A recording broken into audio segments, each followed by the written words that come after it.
Hello and welcome to the study. Science की series में हम पढ़ रहे हैं विशेष रूप से स्पेशल साइंस में फिजिक्स। ठीक है, पिछली जो वीडियो थी उसमें हमने बल युग्म तथा बल आघूर्ण को समझा था, जहां हमने उसके कुछ एग्जाम्पल और कुछ न्यूमेरिकल सवालों पर भी चर्चा की थी। आज की हमारी क्लास अभिकेंद्रीय और अपकेंद्रीय बल पर आधारित है। तो आइए शुरू करते हैं अभिकेंद्रीय और अपकेंद्रीय बल। तो अभिकेंद्रीय और अपकेंद्रीय बल दोनों ही एक ऐसे बल हैं जो वृत्तीय मार्ग पर गति करने वाली वस्तु पर अप्लाई होता है। ठीक है, उन्हीं पर ये काम करते हैं। अब जैसे हमें पता है कि वृत्तीय मार्ग जैसे किसी बिंदु को सेंटर मान के उसके चारों ओर किसी वस्तु द्वारा उसके चक्कर लगाया जाए तो उसे हम वृत्तीय गति कहते हैं। ठीक है, और जब भी कोई वस्तु ऐसे किसी मार्ग पर गति करती है तो उस पर दो बल काम करते हैं, जिसमें एक लगता है अंदर की ओर और दूसरा लगता है बाहर की ओर। ठीक है, अगर इसके बेसिक में जाएं तो हमें पता चलेगा कि वृत्तीय मार्ग पर गति करने वाली वस्तु अपने प्रत्येक स्थान पर दिशा को चेंज करती है, और दिशा को जब चेंज करती है तो साथ साथ उसका जो वेलोसिटी है वह भी चेंज होता रहता है। ठीक है, तो वृत्तीय मार्ग पर गति करने वाली वस्तु की जो वेलोसिटी है वो हमेशा चेंज होती रहती है, और इसी वेलोसिटी के चेंज होने के साथ साथ इस वस्तु पर एक त्वरण काम करने लग जाती है, एक एक्सेलरेशन काम करने लग जाती है। ठीक है, जो कि अंदर की ओर लगती है। ठीक, अब ये एक्सेलरेशन अंदर की ओर लग रही है तो इसका मतलब ये हुआ कि जिधर एक्सेलरेशन लगती है, नियम ये कहता है कि जिधर एक्सेलरेशन लगती है उधर ही फोर्स भी लगता है। ठीक है, तो वृत्तीय गति करने वाली वस्तु अंदर की ओर एक त्वरण का अनुभव करती है, और उसी त्वरण के कारण यहाँ पर एक फोर्स भी अप्लाई हो जाता है। ठीक है, तो यहाँ पर एक फोर्स भी जनरेट हो जाता है। तो इसको अगर हम शुरू से एक सरल भाषा में देखें कि वृत्तीय मार्ग पर गति करने वाली वस्तु प्रत्येक बिंदु पर अपनी वेलोसिटी को चेंज कर लेती है, जिसके परिणाम स्वरूप अंदर की ओर एक एक्सेलरेशन काम करता है, और इसी एक्सेलरेशन की दिशा में एक फोर्स भी जनरेट हो जाता है। ठीक है, क्योंकि नियम ये कहता है कि एक्सेलरेशन जिधर लगेगी फोर्स भी उधर ही लगेगा। ठीक, तो एक्सेलरेशन की दिशा में ही फोर्स जनरेट हो जाता है। तो इसी फोर्स को हम कहते हैं सेंट्रीपिटल फोर्स, अर्थात अभिकेंद्रीय बल। अभिकेंद्रीय बल। ठीक है, यानी कि वृत्तीय मार्ग पर गति करने वाली किसी वस्तु में अंदर की ओर एक बल लगना चालू हो जाता है, जिसे हम अभिकेंद्रीय बल कहते हैं, और इसी के अपोजिट में एक बाहर की ओर बल काम करता है, जिसे हम बोलते हैं अपकेंद्रीय बल। अपकेंद्रीय बल। ठीक है, अभी न्यूटन के तीसरे नियम को हमें थोड़ा याद करना पड़ेगा, क्योंकि न्यूटन का तीसरा नियम कहता है कि प्रत्येक क्रिया के बराबर लेकिन अपोजिट और विपरीत बराबर उतनी ही विपरीत प्रतिक्रिया होती है। ठीक है, तो न्यूटन के थर्ड लॉ के अनुसार जब भी कोई बल जनरेट होगा तो उसके विरोध में एक बल ऑटोमेटिकली जनरेट हो जाएगा, जो उसका विरोधी बल होगा। तो इस प्रकार अगर हम अभिकेंद्रीय बल को हम पॉजिटिव माने तो अपकेंद्रीय बल को हमें क्या मानना पड़ेगा? नेगेटिव मानना पड़ेगा। क्यों? हमने अभिकेंद्रीय बल को ही पॉजिटिव क्यों लिया और अपकेंद्रीय बल को ही नेगेटिव क्यों लिया? तो इसका कारण है क्योंकि जो बल उत्पन्न हुआ है वो वास्तविक बल अभिकेंद्रीय बल है, ये वाला जो किस दिशा में हुआ है? सेंटर की दिशा में हुआ है। ठीक, अब सेंटर की दिशा में जो बल उत्पन्न हुआ है उसे हमने अभिकेंद्रीय बल कहा है, और अभिकेंद्रीय बल एक वास्तविक बल है, एक वास्तविक बल है। और इसी के फल स्वरूप, इसी की प्रतिक्रिया स्वरूप दूसरा बल उत्पन्न हुआ है, जिसे हमने बोला है अपकेंद्रीय बल। ठीक है, तो यह बल उत्पन्न नहीं हुआ है। अभिकेंद्रीय बल के उत्पन्न होने से अपकेंद्रीय बल उत्पन्न हुआ है, ऐसा नहीं कि अपकेंद्रीय बल के उत्पन्न होने से या दोनों साथ में उत्पन्न हुए हैं, ऐसा बिल्कुल नहीं है। वृत्तीय मार्ग पर गति करने वाली वस्तु में अभिकेंद्रीय बल ही उत्पन्न होता है, लेकिन उस न्यूटन के तीसरे नियम के अनुसार प्रतिक्रिया स्वरूप एक विरोधी बल उत्पन्न होता है, जो अपकेंद्रीय बल कहलाया। ठीक है, तो जो अपकेंद्रीय बल है ये यहाँ पर एक झूठा बल है, या इसी को बोला गया काल्पनिक बल। और काल्पनिक मतलब तो आप समझ ही गए होंगे कि जो काल्पनिक बल है वो इसके प्रतिक्रिया स्वरूप उत्पन्न हुआ है अभिकेंद्रीय बल के, इसलिए अपकेंद्रीय बल एक काल्पनिक बल है। ठीक है, तो इसे हम एक बार फिर से पूरा समझते हैं। वृत्तीय मार्ग पर गति करने वाली वस्तु में वृत्तीय गति होती है, और वृत्तीय गति जब भी होती है तब उसके प्रत्येक पॉइंट पर, यानी कि ये हर पॉइंट, उस मार्ग के हर पॉइंट पर जो वस्तु की वेलोसिटी है वो चेंज होती रहती है। ठीक है, यानी कि यहाँ पर वेलोसिटी जब चेंज हो जाएगी तो अंदर की तरफ एक एक्सेलरेशन काम करने लग जाएगी, और बल का नियम ये कहता है कि जब भी एक्सेलरेशन उत्पन्न होगी तो उसमें कहीं ना कहीं फोर्स भी उत्पन्न होने लग जाएगा। तो वृत्तीय मार्ग पर गति करने वाली वस्तु में अंदर की ओर एक्सेलरेशन उत्पन्न होती है, जिससे अंदर की ओर एक बल उत्पन्न होता है और उसी बल को कहते हैं अभिकेंद्री बल। तो सवाल यहाँ पर आएगा कि अभिकेंद्री बल किस साइड लगता है, किस डायरेक्शन में लगता है? तो यह हमेशा सेंटर की दिशा में लगता है या केंद्र की ओर लगता है। वृत्त के अंदर लगने वाला बल अभिकेंद्री बल है, ठीक है। और इसी के परिणाम ये प्रतिक्रिया फल स्वरूप यहाँ पर एक विरोधी बल उत्पन्न हो जाता है जिसे कहते हैं अपकेंद्री बल, ठीक है। अब चूंकि न्यूटन का तीसरा नियम लगा है, इसके अनुसार अभिकेंद्री बल बराबर होगा किसके? अपकेंद्री बल के, क्योंकि अपोजिट एंड इक्वल रिएक्शन होगी, है समझ में। तो अभिकेंद्री बल इज इक्वल हो जाएगा किसके? अपकेंद्री बल के, ठीक। चलिए आगे देखते हैं। यहां पर हमने बोला कि जो अभिकेंद्री बल है, जो अभिकेंद्री बल है वो बराबर हो जाएगा किसके? अपकेंद्रीय बल के, अपकेंद्रीय बल के। अब एक पॉजिटिव है तो दूसरा क्या हो जाएगा? नेगेटिव हो जाएगा। क्यों? क्योंकि विरोधी बल है और दोनों इक्वल में भी है और एक के प्रतिक्रिया स्वरूप दूसरा उत्पन्न हुआ है, ठीक है। अब यहां पर हम इसकी गणना करें तो इसका फॉर्मूला बनता है Fc, अर्थात सेंट्रीपिटल फोर्स या सेंट्रीफ्यूगल फोर्स, दोनों को ही हम एक ही ले रहे हैं, Fc से डिनोट कर रहे हैं दोनों को, ठीक है। तो Fc का फॉर्मूला हो गया यहाँ पर mv²/r। अब ये कहां से आया? तो हमें पता है we know that F is equal to m into A होता है, ये हमें न्यूटन के सेकेंड लॉ से प्राप्त हुआ है। अब m तो हमारा वैसा का वैसा ही रहेगा, चाहे वस्तु गति करे या ना करे, m हमेशा कांस्टेंट रहता है। जिस वस्तु का मास जितना है वह उतना ही रहेगा, इसको आप किसी भी फॉर्मूले में रखेंगे ये चेंज नहीं होगा। लेकिन यहाँ पर जो एक्सेलरेशन यूज हुई है ये एक लीनियर मोशन के तहत हुई है, रेखीय गति के तहत हुई है, ठीक है। ये रेखीय गति के त्वरण है, जबकि हम यह बात कर रहे हैं किसके? यहाँ पर हम बात कर रहे हैं सर्कुलर मोशन, ठीक है। अब सर्कुलर मोशन के अंतर्गत जो एक्सेलरेशन यहाँ पर जनरेट हुई है ये वाली, ठीक है, इसका फॉर्मूला बनता है a बराबर v²/r। अर्थात हम ये बोल सकते हैं कि वृत्तीय मार्ग पर गति करने वाली वस्तु की जो त्वरण होती है वो होती है v²/r। चलिए, तो यहाँ पर हमारे पास एक फॉर्मूला बन गया है Fc is equal to mv²/r और इसकी यूनिट हो जाएगी न्यूटन, क्योंकि ये भी तो एक बल ही है और बल का जो मात्रक होता है वह न्यूटन होता है, ठीक है। तो हमारे पास कुछ की पॉइंट्स हैं, 2 की पॉइंट हमारे पास होने चाहिए। पहला, अभिकेंद्री बल अंदर की ओर लगता है, अभिकेंद्री बल वृत्त में, सर्कल में अंदर की ओर लगता है या अंदर की ओर यहाँ पर लगता है, ठीक है।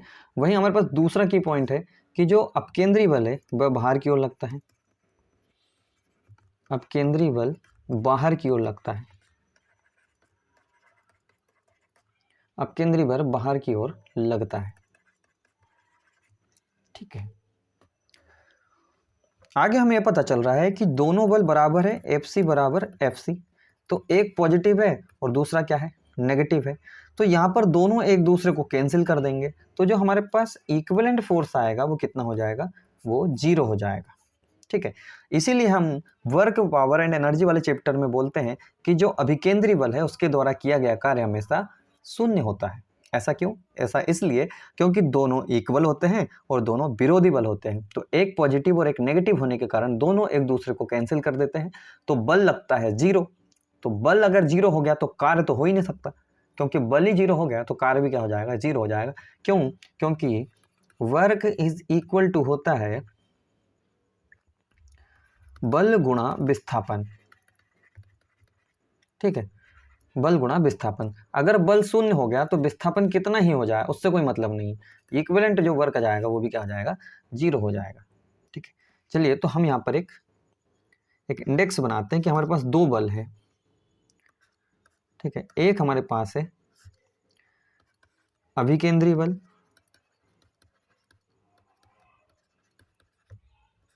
एक है अभिकेंद्री बल और दूसरा हमारे पास है अपकेंद्रीय बल,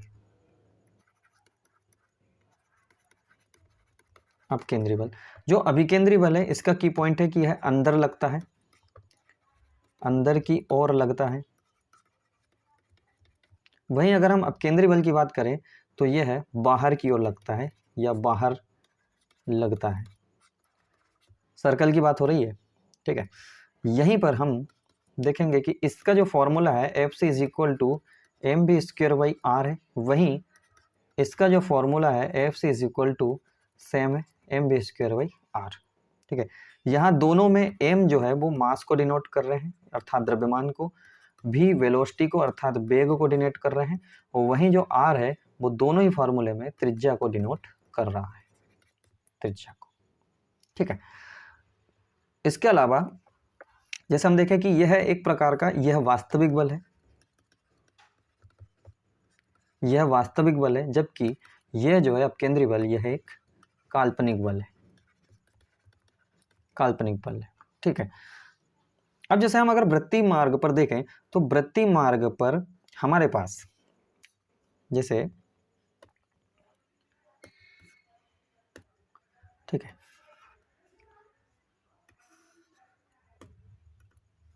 ठीक है। अब जैसे वृत्तीय मार्ग की बात करें तो वृत्तीय मार्ग पर जो वेग, जैसे मान लीजिए कि वेलोसिटी इधर की ओर लग रही है तो विस्थापन भी इधर की ओर लग रहा है, ठीक है। अब विस्थापन इधर की ओर लग रहा है टेंजेंट रूप में और यहाँ पर सेंटर है, तो यहाँ पर जो फोर्स है वो इधर की ओर लग रहा है, क्योंकि अभी हमने देखा कि ए इधर लग रहा है एक्सेलरेशन, तो फोर्स भी इधर ही लग रहा है केंद्र की ओर, ठीक है। तो हम देख रहे हैं कि विस्थापन तो हो गया कुछ ऊपर की साइड और फोर्स लग रहा है कुछ इधर लेफ्ट हैंड साइड पे यानी कि सेंटर की ओर। हम यहाँ पाएंगे कि दोनों के बीच में जो एंगल बन रहा है वो बन रहा है 90 डिग्री का, ठीक है। तो हमारे पास एक थ्योरी ये आ गई कि बल और विस्थापन, बल और विस्थापन दोनों के बीच में जो एंगल काम कर रहा है वो लग रहा है 90 डिग्री का, ठीक है। तो इस प्रकार से यहाँ पर भी जो किया गया कार्य हो जाएगा वो कितना हो जाएगा, शून्य हो जाएगा। क्यों हो जाएगा, क्योंकि work is equal to F S cos theta, ठीक है। अब कॉस थीटा में हमारे पास कॉस 90 आया और कॉस 90 की वैल्यू 0 होती है, इसलिए यहाँ पर एफ की वैल्यू कुछ भी हो, एस की वैल्यू कुछ भी हो, लेकिन कॉस 90 की वैल्यू तो कितनी हो जाएगी, 0 हो जाएगी। तो इस प्रकार किया गया कार्य अपने आप में 0 हो जाएगा, ठीक है। तो वृत्तीय मार्ग पर जो विस्थापन है वह बल के 90 डिग्री पर होता है, टेंजेंट होता है, ठीक है। इसलिए वर्ग द्वारा किया गया यहाँ पर उस वस्तु द्वारा वृत्तीय मार्ग पर या अभिकेंद्री बल द्वारा किया गया कार्य हमेशा शून्य रहता है, ठीक है। दोनों के एग्जाम्पल देख लेते हैं हम। एग्जाम्पल हमारे पास एक तरफ है अभिकेंद्रीय बल, वहीं दूसरी तरफ है हमारे पास अपकेंद्रीय बल, और अधिकतर सवाल इसके एग्जाम्पल से आते हैं, ठीक है। और इन एग्जाम्पल को हमें देखना है। जैसे हमारे पास अभिकेंद्री बल के लिए जो एग्जाम्पल है उसमें हो जाएगा कि ग्रह के चारों ओर उपग्रहों का घूमना, ग्रह के चारों ओर उपग्रहों का घूमना, ठीक है। इसको हम एक्सप्लेन भी करेंगे। दूसरा एग्जाम्पल हमारे पास है सूर्य के चारों ओर ग्रहों को घूमना, सूर्य के चारों ओर ग्रहों का घूमना, ग्रहों का घूमना। भाई अगर हम तीसरे एग्जाम्पल की बात करें, तीसरे एग्जाम्पल में हमारे पास है कि जैसे हमने किसी डोरी को, जैसे हमारे पास ये हमारी उंगली है और इससे हमने किसी डोरी से पत्थर को बांध के रखा है, ठीक है, और इसे हम गोल गोल घुमा रहे हैं कुछ इस टाइप से, ठीक है। तो जब हम गोल घुमाएंगे तो यह रस्सी इसमें लपेटती हुई चली जाएगी, और जब लपटाते हुए चली जाएगी तो इसमें एक फोर्स काम करेगा जिसको हम बोलेंगे टेंशन फोर्स, टी फोर्स। अब टी मतलब होता है टेंशन फोर्स, इसी को हमने बोला है तनाव बल, ठीक है। और तनाव बल से यहाँ पर मतलब है अभिकेंद्री बल का, ठीक है, क्योंकि तनाव बल अंदर की ओर काम कर रहा है। जैसे जैसे रस्सी की जो लंबाई है वो कम होती जाएगी वैसा ही तनाव बल की मात्रा बढ़ती जाएगी, और यहाँ पर हम देखेंगे कि एक बल अंदर की ओर काम कर रहा होगा जिसे हम टेंशन फोर्स या तनाव बल कह रहे होंगे। तो डोरी से बंधे पत्थर को जब आप गोल घुमाते हो तो इसमें तनन बल उत्पन्न होता है जिसे अभिकेंद्री बल कहा गया है, ठीक है। इसी में अगर हम चौथे एग्जाम्पल पे जाएं तो चौथा एग्जाम्पल हमें कहता है नाभिक के चारों ओर इलेक्ट्रॉन का घूमना, नाभिक के चारों ओर इलेक्ट्रॉन का घूमना। ठीक है, अभी हम क्या करेंगे कि अपकेंद्री बल के जो एग्जाम्पल है इनको थोड़ी देर बाद में देखेंगे। फिलहाल हम ये जो अभिकेंद्री बल के एग्जाम्पल है इनको थोड़ा सा हम डिफाइन कर लेते हैं। ठीक है, अब जैसे हमारे पास पहला एग्जाम्पल है कि ग्रहों के चारों ओर उपग्रहों का घूमना। अब ग्रह ले लीजिए चाहे सूर्य ले लीजिए, हम जैसे दोनों ही एग्जाम्पल को रिलेट कर लेते हैं, को रिलेट करते हैं कि जैसे मान लीजिए सूर्य है। ठीक है, अब ये सूर्य है और यहाँ पर कोई ग्रह है। ठीक है, अब जो ग्रह है वो सूर्य के चारों ओर चक्कर लगा रहा है कुछ इस प्रकार से। ठीक है, जब सूर्य के चारों ओर यह ग्रह चक्कर लगा रहा है तो वो किसी न किसी कारणवश ही लगा रहा होगा। ठीक है, तो उस पर यहाँ पर जो फैक्टर काम कर रहा है वह है ग्रेविटेशनल फोर्स। ठीक है, ये जो सूर्य है इस ग्रह को अपनी ओर खींचे रखा है जिसके कारण वो अपने मार्ग में गति कर पा रहा है। ठीक है, तो यहाँ पर जो सूर्य ने अपने ग्रह पर जो बल लगाया है वह है ग्रेविटेशनल फोर्स। ठीक है, तो ग्रहों को जो अभिकेंद्री बल की प्राप्ति हो गई वो किससे हो गई? गुरुत्वीय बल से हो गई या गुरुत्वाकर्षण बल से हो गई। ठीक, तो यहाँ पर सूर्य के चारों ओर चक्कर अगर लगा रहे हैं ग्रह तो वो किसके कारण लगा रहे हैं? ग्रेविटेशनल फोर्स के कारण। तो यहाँ पर सवाल यह आता है कि ग्रह ग्रेविटेशनल फोर्स के माध्यम से सूर्य से किस प्रकार के बल का अनुभव करते हैं? तो आंसर हो जाता है अभिकेंद्रीय बल का। ठीक है, कुल मिलाकर ग्रहों ने अभिकेंद्रीय बल की प्राप्ति सूर्य से करी वाया किससे? ग्रेविटेशनल फोर्स से। ठीक है, वहीं अगर हम देखें ग्रह का उपग्रह के साथ संबंध, तो जैसे मान लीजिए कि ये हमारी अर्थ है। ठीक है, और अर्थ के बाहर कोई सैटेलाइट है, कोई उपग्रह है। अब इसी उपग्रह को हम देखें कि ये चारों ओर पृथ्वी के चक्कर लगा रहा है और चारों ओर पृथ्वी के चक्कर लगा रहा है, इसका मतलब ये है कि उपग्रह भी कहीं ना कहीं बंधा हुआ है किससे? अर्थ से।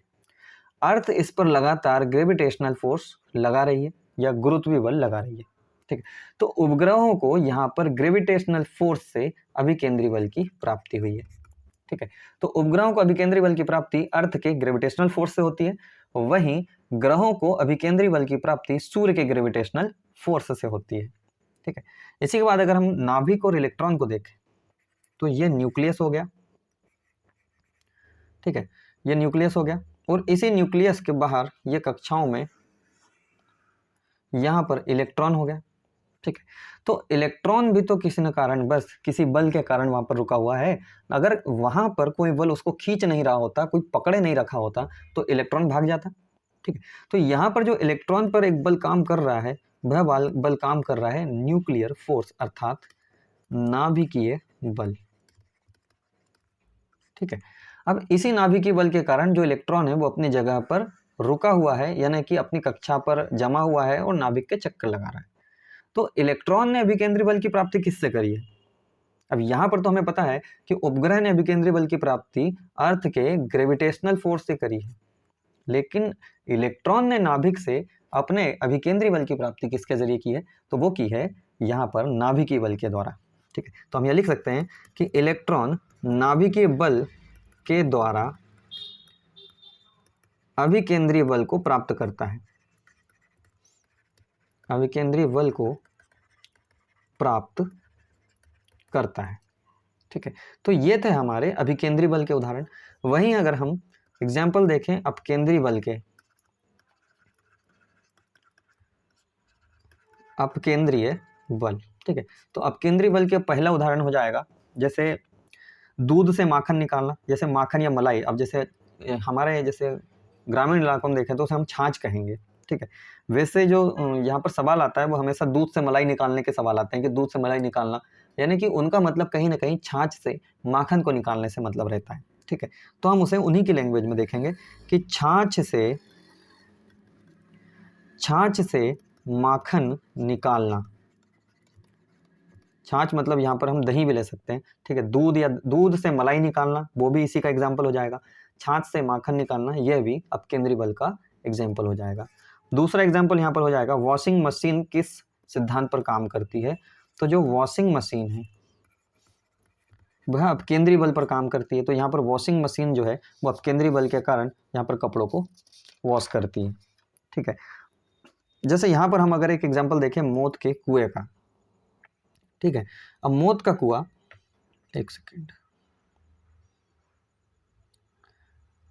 ठीक, जैसे मान लीजिए कि हमारे पास एक एग्जांपल है मौत के कुएं का। तो मौत के कुएं में जो बाइक है, ठीक है, यहाँ पर कोई अगर मोटरसाइकिल है, कोई बाइक या कोई कार है, कुछ इस प्रकार से। ठीक है, तो ये जो कार है या बाइक है, यह फोर्स लगाता है अपकेंद्री बल, अपकेंद्री बल का, जबकि जो दीवार है वो बल लगाती है अभिकेंद्री बल। समझेंगे इसको? ठीक है, अब जैसे इस मौत के कुएं में ये जो मोटरसाइकिल चल रही है वह दीवार पर धक्का लगा रही है, और दीवार पर धक्का लगा रही है इसका मतलब कहीं ना कहीं वो बाहर की ओर बल लगा रही है, और जब बाहर की ओर बल लगता है तो उसे हम कौन सा बल कहते हैं? अपकेंद्री बल कहते हैं। वहीं जो दीवार है उसके अपोजिट रिएक्शन में अंदर की ओर बल लगा रही है, जिसे हम कौन सा बल कहते हैं? अभिकेंद्री बल कहते हैं। तो इस प्रकार कार या मोटर बाइक के द्वारा दीवार पर लगने वाला बल अपकेंद्री बल हो गया, वहीं दीवार द्वारा कार या मोटर बाइक पर लगने वाला बल अभिकेंद्री बल हो गया। ठीक है, जैसे अगला एग्जाम्पल, चलती गाड़ी से कीचड़ का उछलना। चलती गाड़ी से कीचड़ उछलना। अब कीचड़ उछलेगा यानी कि ऊपर की ओर ही उछलेगा। जैसे मान लीजिए कि व्हील है, कोई चक्का है, और ये जो चक्का है यह कहीं ना कहीं कीचड़ से लिप्त है, और जब ये आगे की ओर बढ़ेगा कुछ इस प्रकार से, तो यहाँ पर झटके के साथ पीछे की ओर यानी कि बाहर की ओर कीचड़ उछलेगा इस प्रकार से। ठीक है, तो ये कौन सा फोर्स हो गया? ये हो गया अपकेंद्रीय बल का, क्योंकि इसने बाहर की ओर फोर्स लगाया है। ठीक है, तो यहाँ पर हमने समझा अभिकेंद्री बल और अपकेंद्री बल को, जहाँ पर हमने कुछ एग्जाम्पल और उसकी कुछ शर्तों को देखा। चलिए यहाँ पर एक सवाल देखते हैं और फिर इस चैप्टर को एंड करते हैं। ठीक है, सवाल हमारे पास ये है कि 50 किलोग्राम की वस्तु 2 मीटर त्रिज्या वाले किसी वृत्तीय मार्ग पर 2 मीटर पर सेकंड वेग से चक्कर लगा रही है, तो लगने वाला टेंशन फोर्स या तनाव बल बताइए। तनाव बल बताएं। ठीक है, यहां पर क्वेश्चन ने आपको सिर्फ उलझाया है, टेंशन फोर्स का नाम देकर आपको कंफ्यूज किया गया है। ठीक है, क्योंकि टेंशन फोर्स ही किसके बराबर है? या टेंशन फोर्स ही हम कहते हैं अभिकेंद्रीय बल को, अभिकेंद्रीय बल। कुल मिलाकर टेंशन फोर्स से उसका मतलब है अभिकेंद्रीय बल से। ठीक है, तो हमारे पास कुछ डेटा है, डेटा में हमें ये पता है कि मास दिया रखा है कितना, 50 kg, वहीं हमारे पास रेडियस दे के रखी है 2 मीटर, और वेलोसिटी भी दे के रखी है जिसका मान है हो गया यहाँ पर 2 मीटर पर सेकेंड। ठीक है, 2 मीटर पर सेकेंड। आइए देखते हैं तनाव बल मतलब अभिकेंद्रीय बल, और अभिकेंद्रीय बल का यहाँ पर फॉर्मूला हम यूज करेंगे Fc = mv²/r। ठीक है, अब यहाँ पर m की वैल्यू है 50 किलोग्राम, इनटू v की वैल्यू हमारे पास है 2 मीटर पर सेकेंड, तो v का स्क्वायर हो जाएगा 2 का स्क्वायर 4, और त्रिज्या की वैल्यू हो जाएगी 2। ठीक है, 2 से 4 को काटा 2 बार, और 50 गुणा 2 बराबर कितना हो जाएगा? 100 न्यूटन का यहाँ पर टेंशन फोर्स लगा है, टेंशन फोर्स यानी कि तनाव बल लगा है। तो इस प्रकार हम देखेंगे कि Fc = mv²/r होगा। यहाँ पर एग्जामिनर आपको कितना ही उलझाए, आपको याद रखना है कि चाहे वो टेंशन फोर्स हो, चाहे वो अपकेंद्रीय बल हो, या हो अभिकेंद्रीय बल, सभी में, इन तीनों में एक ही यहाँ पर फॉर्मूला काम करेगा, जो है mv²/r। ठीक है, तो आगे की हम सीरीज में इसके कुछ सवाल भी कराएंगे, जब हमारी एक सीरीज आ रही है जिसमें हम 1000 साइंस के सवालों की प्रैक्टिस करेंगे, और यह सीरीज बहुत जल्द चालू होने वाली है। लेकिन इसके लिए आपको बने रहना होगा हमारे चैनल पर। ठीक है, तो वीडियो पसंद आया हो तो लाइक शेयर और सब्सक्राइब ज़रूर करिए। धन्यवाद।